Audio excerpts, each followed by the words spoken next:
Hi, everyone. This week, we're going to talk about strategy formulation. So let's get started.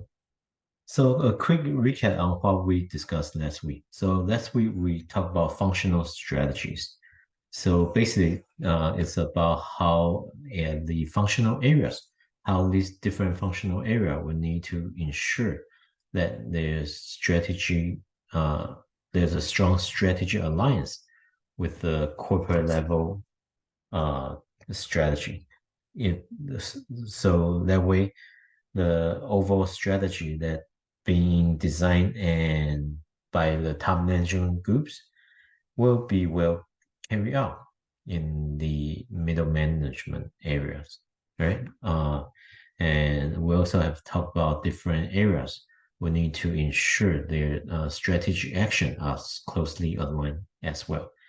So the main reason why functional strategy is important is because it's not enough to develop overall corporate level strategies or business unit strategies if you do not have a strong alignment with the functional areas.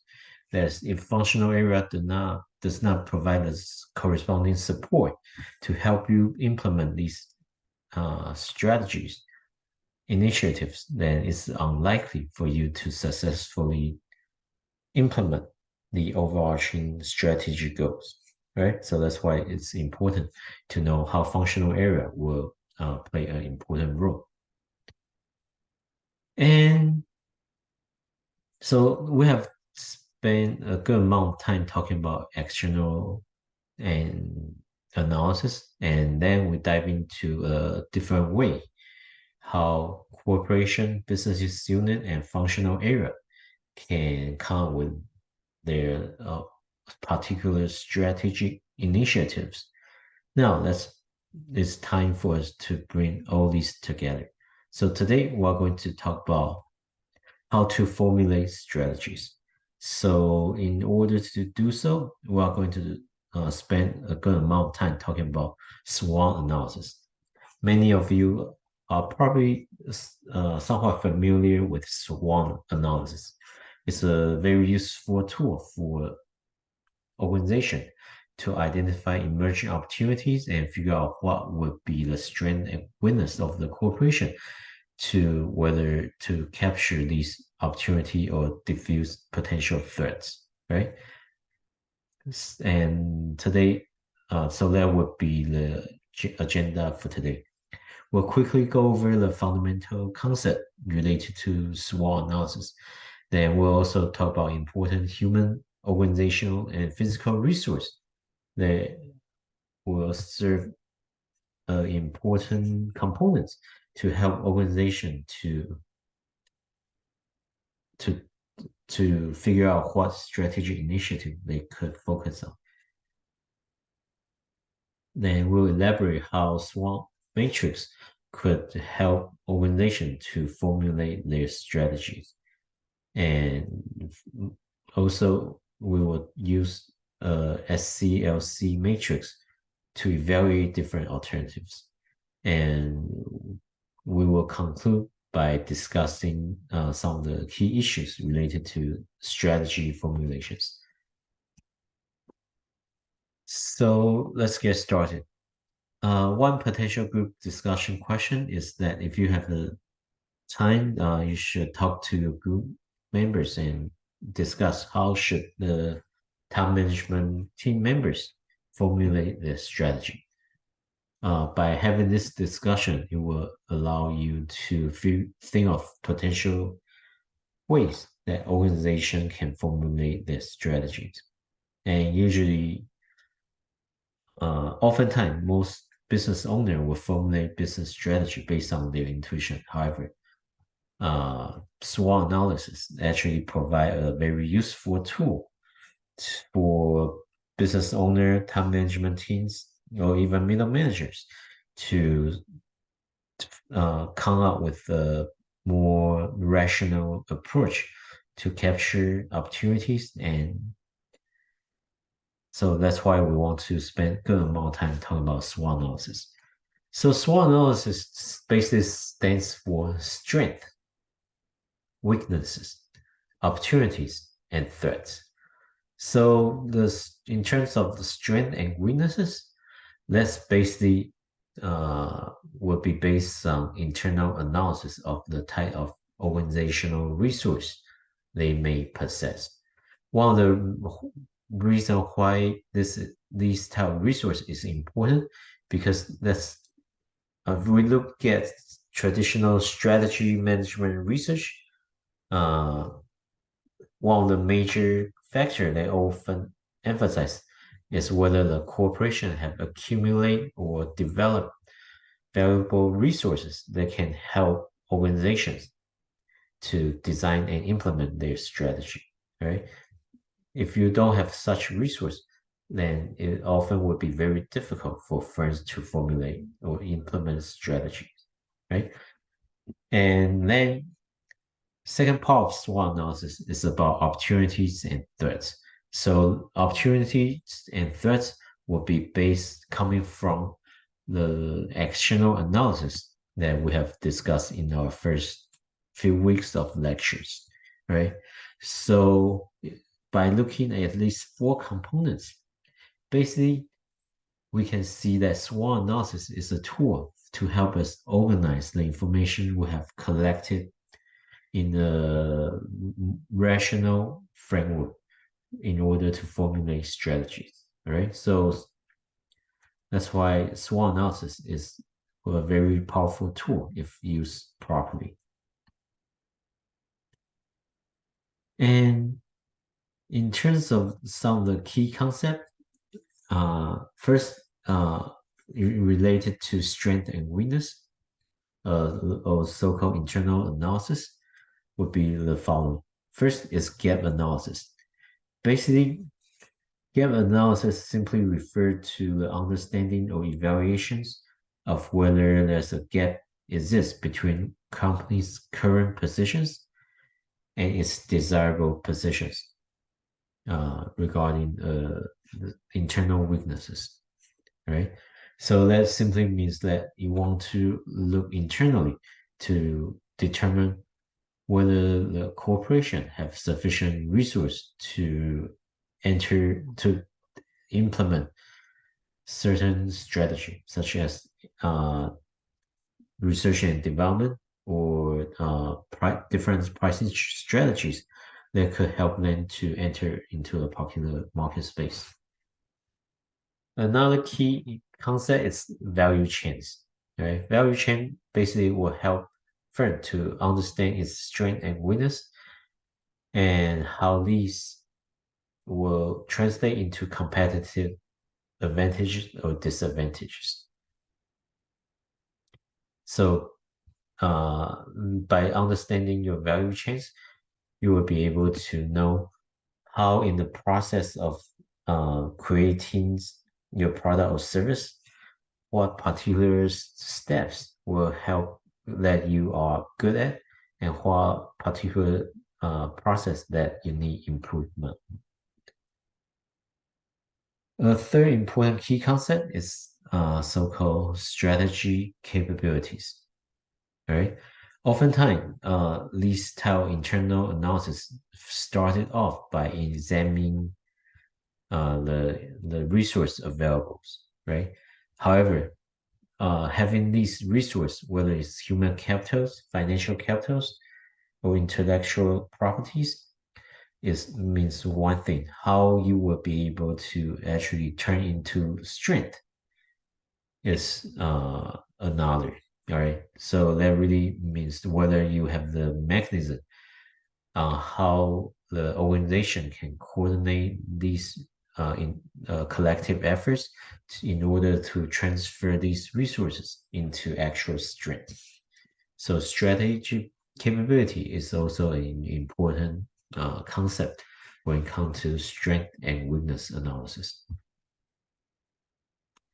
So in terms of the type of resource we should pay attention to when we conduct these internal analysis, there are three main categories. Human resources simply refer to the related to first employees, right? whether they have the specific experience, knowledge, skills, and capabilities to carry out the test, the day-to-day tasks they are responsible for. Then another resource is organizational resources. Basically, how the organizations could do things. Uh, Oftentimes, people will look into French systems and process and figure out whether the organization have the appropriate structures and work process that allow them to utilize their resource to produce product or service. And third type of resource would be physical resources. Those, especially if you are manufacturing companies, people will often pay attention to what type of plant and equipment you may have. And also geographical location will matters as well. And whether you have easy access to raw material, distribution network, and even your technology, whether you have patent or not. Right. So these are some of the important resources that you need to pay attention to when you do this internal strength and weakness analysis. And we're just going to quickly go over each of these resources and highlight the important items you can look into. For human resources, there are multiple levels you can examine the corresponding strength and weakness, right? So we have board of director, for example. For board of directors, those individuals tend to provide more general guidance on the strategic direction of the firm. Sometimes they may be able to provide connections to external partners so they can form strategic alliance as well. So in terms of when you're analyzing uh, board of directors, things you will need to pay attention to would be their tenures, their experience, and whether they have a significant level of investment in the firms. All right, so this will allow you to get a better understanding on whether you have highly capable board of director or not. The second level would be top managers. This including the C-suite employees, CEO, CFO, COO, CIO, etc. Oftentimes, you will look for individuals who have developed uh, relevant work experience, who have prior experience in this particular industry, and also whether they have the knowledge, skills, and abilities to carry out the executive level positions. Right, by using these criteria, that will help you to better understand whether the corporation have strength or weakness in this particular human capital levels. Others are then the third category will be other managers, employee, etc. And you can some important issue to consider would be whether there's an effective human resource planning, training, and development. All right. So overall, we want to ensure there's a good practice in terms of the human management uh, area. You want to make sure there's a well planned it's a well planned department, allowing you to not only forecast the future hiring needs, but at the same time, you also need to ensure there's a efficient and effective performance management system. And second, organizational resources. Some important issues to consider are, well, whether there's a consistencies across corporate level, business unit level, and functional level strategies.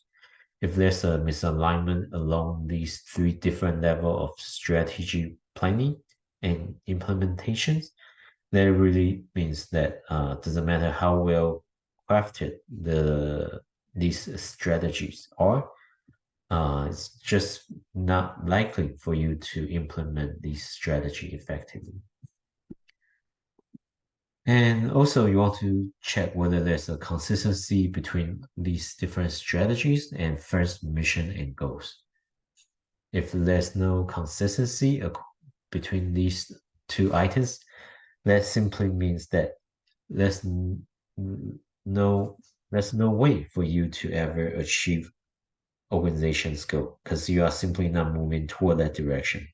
You may come up with a great strategies, but if the strategy does not align with the organization's objective and fulfill its mission, and you are really not doing the uh, stakeholder any favor, right? You also need to look at whether there's a consistency between the strategy you formulated and the type of organizational structure you created. For example, if innovation is an important organizational strategy, whether it's product innovation or process innovation. Yet, if your organization structure is very hierarchical, and where R&D department doesn't have the full power to decide the area for how they could innovate, then you are really doing yourself a disservice simply because the way you set out the organization does not allow these R&D employees to have great degree of freedom to further develop their products, right? So it's very important to check the consistencies. You also want to check whether there's a consistency between your strategy you formulated and the corporate culture, right? So culture can be very subjectively measures, but oftentimes these norms and belief system within the organization often will dictate what type of strategy will be best implemented. So that's why you need to evaluate your organizational culture in addition to its structures, mission, and various strategy. And another important item to consider is your relative position in the industry, right? So because depends on your industry positions, different position may allow you to better implement different strategies. For example, if you are market leaders and if you are the dominant player in that particular market space, then perhaps you will have sufficient resource to really prevent a new market entrance from taking share of your market space. But if you are not in such powerful position, then most likely you will have to focus on a particular niche market areas in order that's being overlooked by existing players, right? So that's why understanding the relative industry positions will be helpful. And you also want to be aware of the product and service quality in compared to your competitors. And finally, reputation and its brand. Those will consider important resource that you can analyze and figure out whether you have strength or weakness in these areas. And finally, physical resources. One issue to consider would be how current your technology, whether you have the best technology or not, compared to your industry rivals. And another thing you should consider is the quality and sophistication of your product or service distribution networks. That would be considered as an important area for you to evaluate as well. Others are production capabilities, reliability to access for suppliers, and raw materials. and location is also an important factor for you to examine.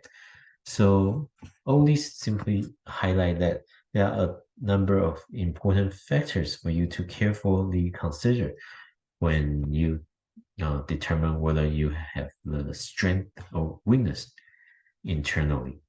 By understanding your strength and weakness in the type of resource you can accumulate, that will help you to better uh, figure out whether you have the strength to capture opportunities or not. Right? So overall, when we talk about these internal resource analysis, research-wise, it's basically coming from resource view of the firms.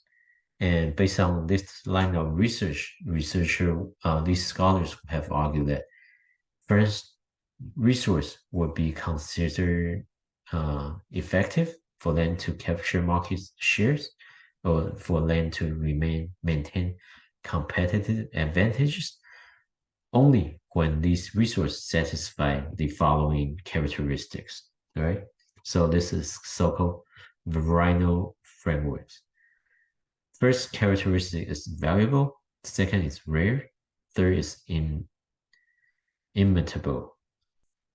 Fourth is not substitutable. Fifth is organization. All right. And these resources need to satisfy these 5 different characteristics. And only when you are able to satisfy all these 5 characteristics, then the firm will actually have substantial competitive advantages.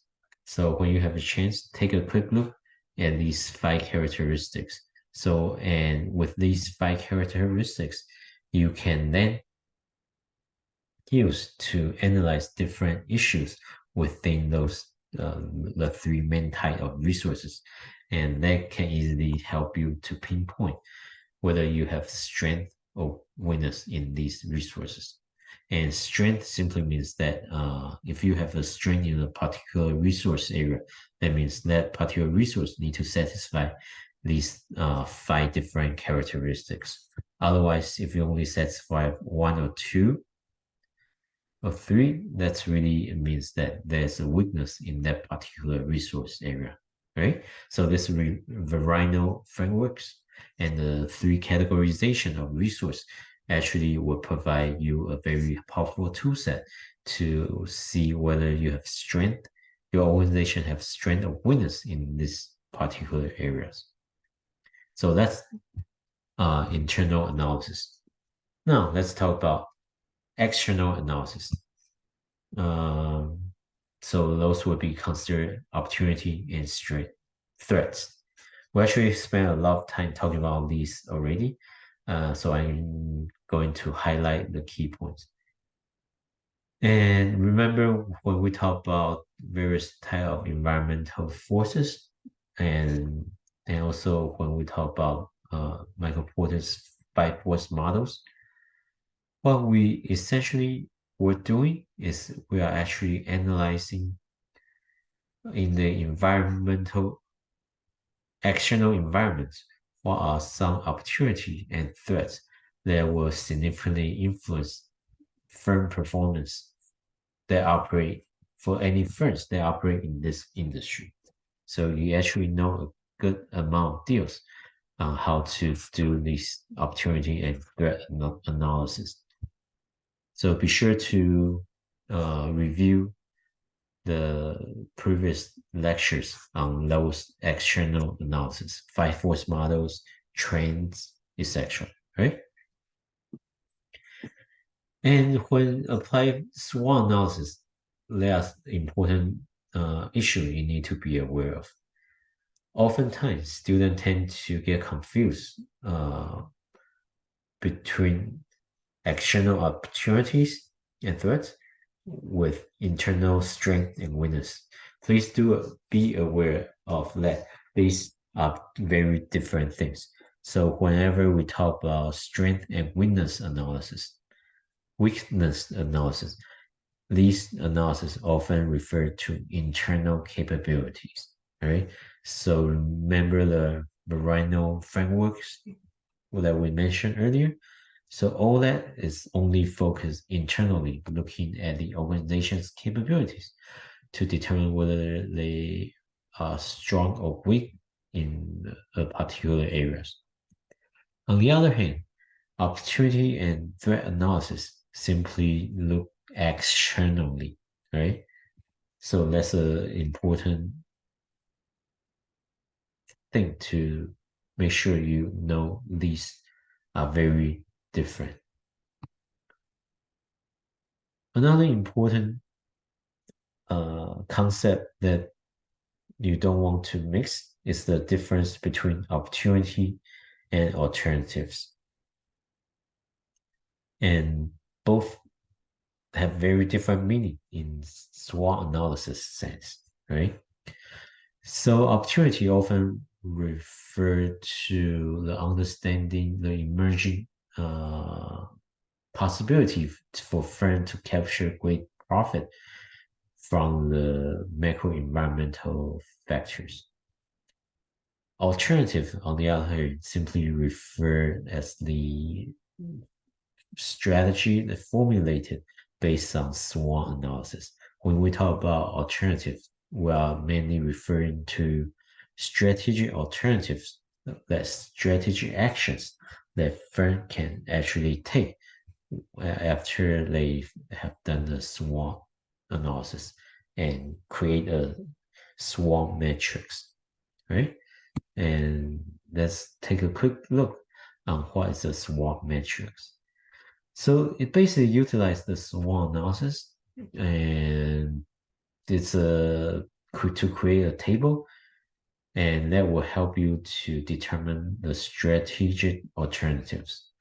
This table will help you combine both internal and external factors that will highlight potential way for you to move forward or alternatives. And so basically this create a 2x2 table, right? So you have strength and opportunities, or strength and threat, or it can be weakness to threat and weakness to opportunities, right? So this 2x2 table will only result in these four quadrants. In the quadrant of where strength meets opportunities, that really means that you can derive offensive alternatives. Basically, using the unique resource you have assembled for your friends to capture certain emerging opportunity in the environment. That's so-called offensive alternatives. Because this combination allow you to utilize your existing strength and to capture additional share of the market space. On the other hand, the weakness threat quadrant is considered a defensive alternative. Basically, you want to eliminate your weakness, so that way you will mitigate potential threats.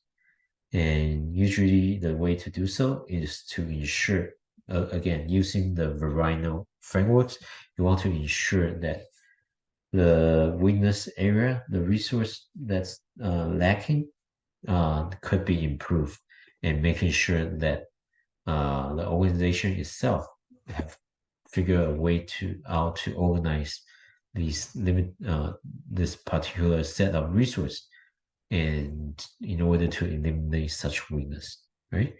And strength and threat quadrant simply means that you utilize your strength to mitigate a threat, while the weakness and opportunity quadrant basically offer you opportunity to beef up your weakness to enable you to take advantage of the certain opportunities.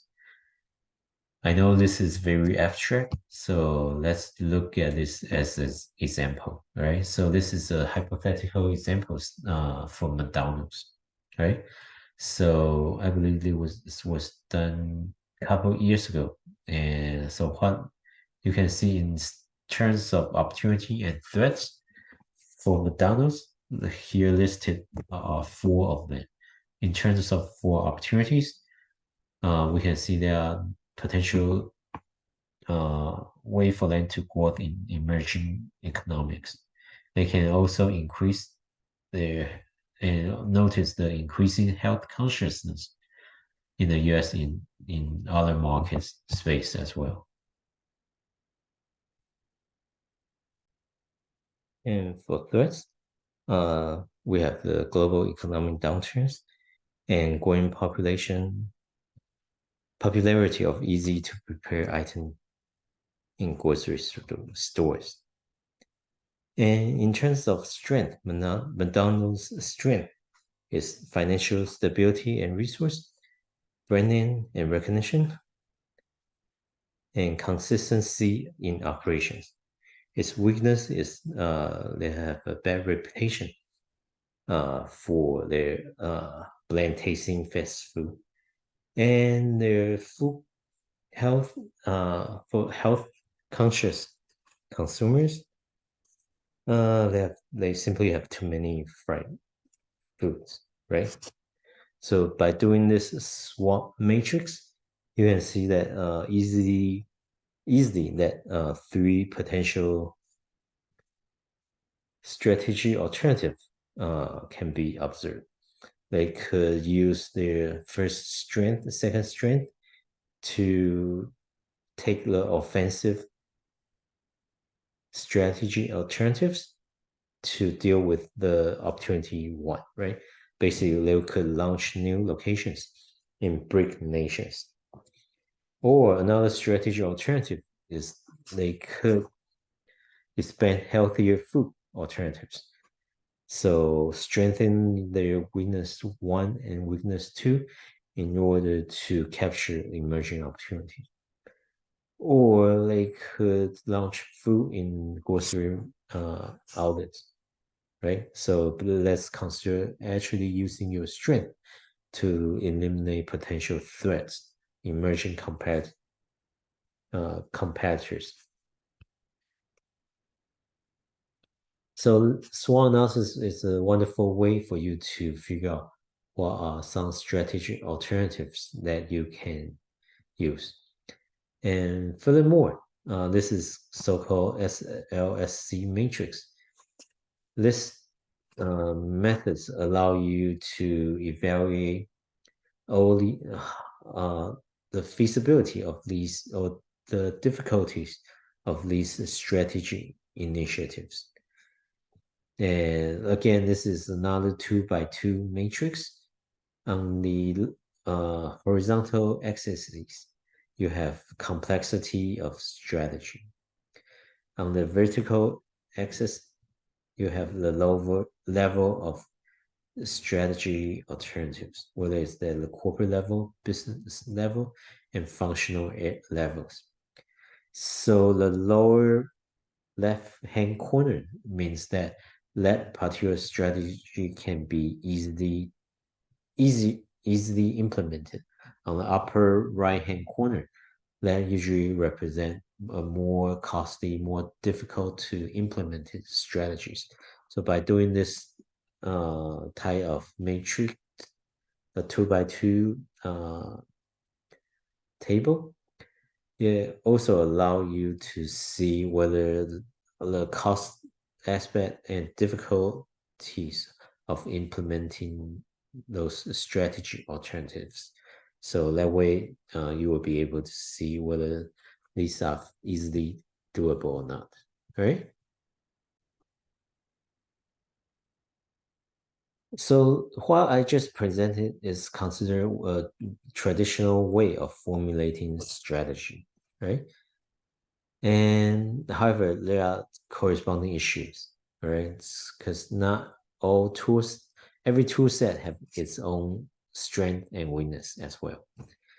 So one important thing you need to consider is that there's the benefit that is the added, for example, the new added market share outweigh the cost, right? If it's too costly to implement a strategy, alternatives, that actually means that perhaps that's not a good idea to move forward.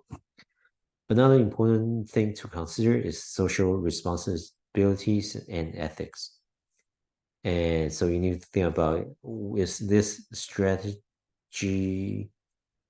compatible? Will it be social responsible one for the company to implement? If not, most likely you will experience some backlash from various stakeholders, and that can also be costly, right? So that simply means when you evaluate these strategic alternatives, you need to take account of various stakeholders and making sure there's no significant negative impact on other stakeholders. Otherwise, in nowadays, that actually could backfire easily. And third one is, what effect does the change in strategy have on existing resources? Oftentimes, when you implement a new strategy alternatives, that means that resource, well, let's face it, resource is limited, right? So whenever you implement new strategies, those they will you do need to take away resource from existing place in order to create new strategy alternatives. And when you do that, this can be sensitive. What will happen to those uh, to people who used to possess these resources, right? And so that need to be careful managed. You don't want to simply abruptly take resource away from other key stakeholders. You need to make sure they are involved in the process and figure out how they can best transition to uh, as well when this strategy is implemented. And finally, let's face it, you probably won't be the only one thinking about this strategy alternatives using SWOT analysis. It's very likely your competitor will think of the same strategy alternatives. Or if they haven't, once they see you implement such new strategies, you need to think about how they will respond, how they will react to these, and have a plan for it as well. Right. So these are important strategy formulation. And of course, this is not the only way for firms to formulate strategies. So next time we are going to talk about other alternative way for firms to formulate their strategy. All right, that's it for this week. Thanks.